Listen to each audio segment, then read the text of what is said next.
Hello mga guys! Pumunta ako dito guys para pupuntahan ko si Ate Mercy. Nakalak po yung pinto. So ang ating gagawin guys, eto, charan! Mag-over the backwood tayo guys. Sinilak ni ate yung pinto guys eh. Nakalak yung pinto guys oh. So, gawin natin tatayo tayo. Talon tayo dito guys. Labahan ni Sheila guys oh. Ito yung area ng labahan ni Sheila guys. Nagkalamukat lang ang agi guys oh. Hindi ko alam kung labahan ba to o bodega naman. Labahin niya lahat yan mga guys. Hindi pa niya natatrabaho guys oh, hanggang ngayon.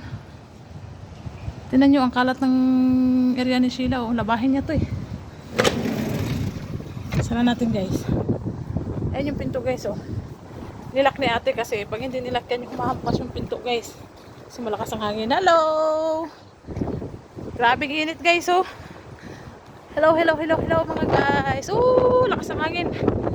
Ganito po ang init dito. Pero hindi pa ito masyado mainit mga guys. Kung sa atin to, siguro yung init sa atin sa Pilipinas, yung pinakamainit na, yung El Nino, doble pa dito sa doble sa Pilipinas. Ito pa yung init dito. Guys, yung tamar namin namunga na. Ayan yung baba guys oh. First time ko mag-video guys ng ganitong oras dito. Susunduin ko kasi si ate. Dahil umalis na yung kanyang amo. Daming bunga ng tamar guys oh. Maliliit pa lang.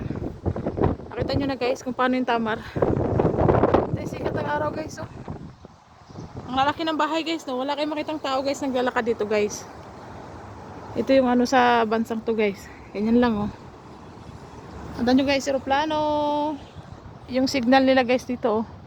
Sa ng TV. Mga aircon guys. Kasi full air condition ng buong bahay guys eh. Ayan mga guys. Wala ka makitang tao maglalakad dito guys. Puro lang yung kotse guys oh.